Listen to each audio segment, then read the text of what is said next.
All right, guys, we're back with the Kodiak 5500 here. Kind of going over a few things and crossing our T's, dotting our I's. Got the doghouse out. We're gonna strip the interior tonight. At least the seats anyways. So we can get laid in there real nice up under the dash for the stuff we have to do. We're gonna take the dash apart a little bit. We have a new bezel come in for the gauge cluster. We're doing an 11-inch iPad touch above the heater controls, which would be nice.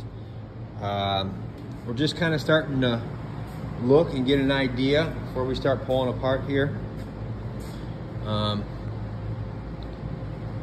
Checking to make sure everything we kind of think is gonna fit, doing some measuring.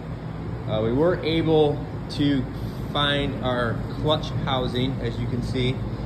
This is an SAE2 bell housing. It's a lot smaller than the SAE1.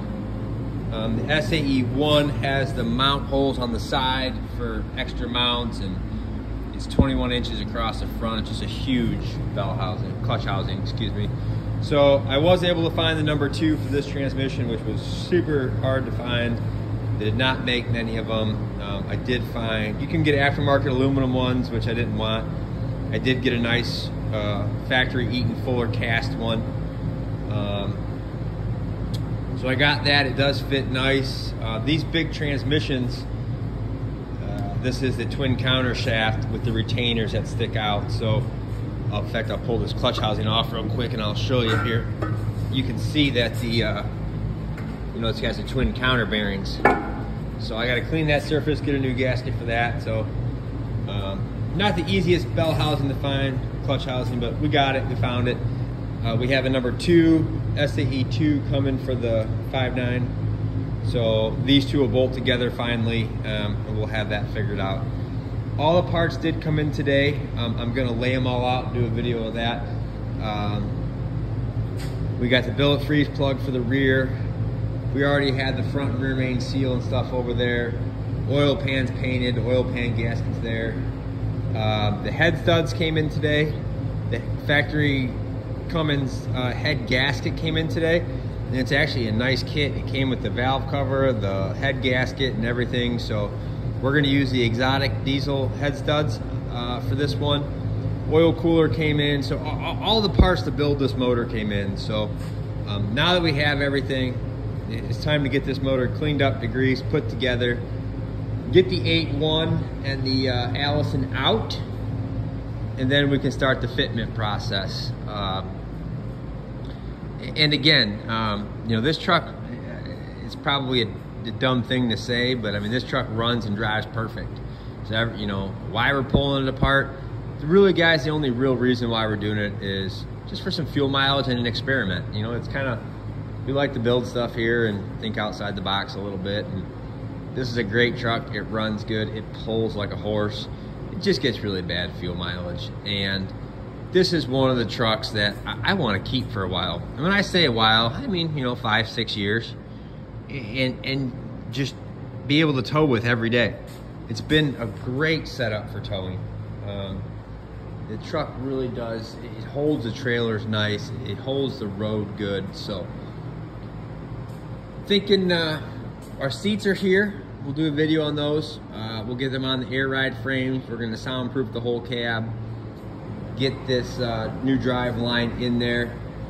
Guys, I think I'm gonna do a Holley touchscreen 12.3 dash. Haven't decided yet. I know I can make the factory gauge cluster work. I can make every gauge on it work, just like it did from the factory. Take some time to get the wiring right. We'll see. I do really like those new Holley dashes, the 12.3.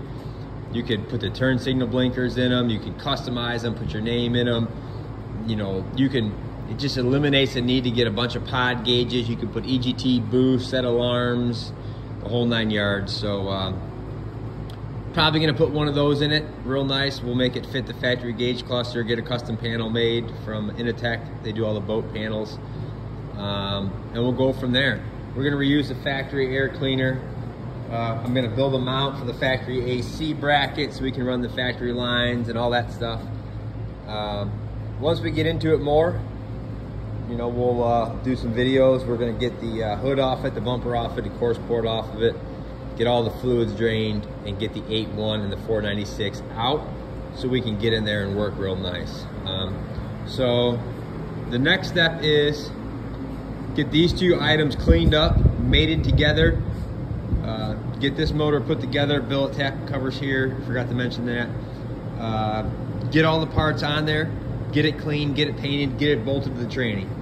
Once we have those couple things done, which is about 2 days worth of work, and they're sitting here painted up, cleaned up, ready for fitment, then we're gonna yank this 8.1 out, get everything, just kind of get the truck sitting here, get the cranes ready, and see if we can get this thing slid in here. With pulling the motor and trans out, cleaning everything up, we'll have a chance to, with the seats out, we can really get the transmission sitting where we want it, get the right angle on the depth finder, angle finder, and get it at the right pinion angle for the dry shaft, and make some nice mounts and get it sitting where we want it. So that's where we're at, guys. That's what we're gonna do. We're kind of full steam ahead here in this project. This truck cannot be down a super long time. I know the Top Gun project has drug out, but just so many things have popped up throughout the course of working on that thing. And we had a hard charge on that boat in the fall and got all the pods and everything done, and we're gonna have a hard charge on it to get in here pretty soon. But unfortunately, this truck takes a little bit of precedence because we drive it almost every day and a lot. So our goal is we want to average 17 or 18. That's our goal with this thing. Will we get there? We'll find out. Stay tuned to find out. It's a 9,000 pound truck. We're changing the gear ratio out to a 390 in the rear. We already ordered that, it's coming. We're gonna swap it out again from the 444 to a 390. That is a 7-speed overdrive transmission. We are doing 100 horse injectors, 62 millimeter industrial injection turbo, factory cam. We're gonna do a comp box just for a little bit of timing to get the fuel mileage up there, and we'll see. Going for 400 horse, somewhere between 350 and 400, 1,000 pounds of torque, big transmission, low rear end gears, and it should be a highway cruising machine. We'll find out. So I just want to give you guys an update. Stay tuned, and we'll bring you along for the project. Have a good night.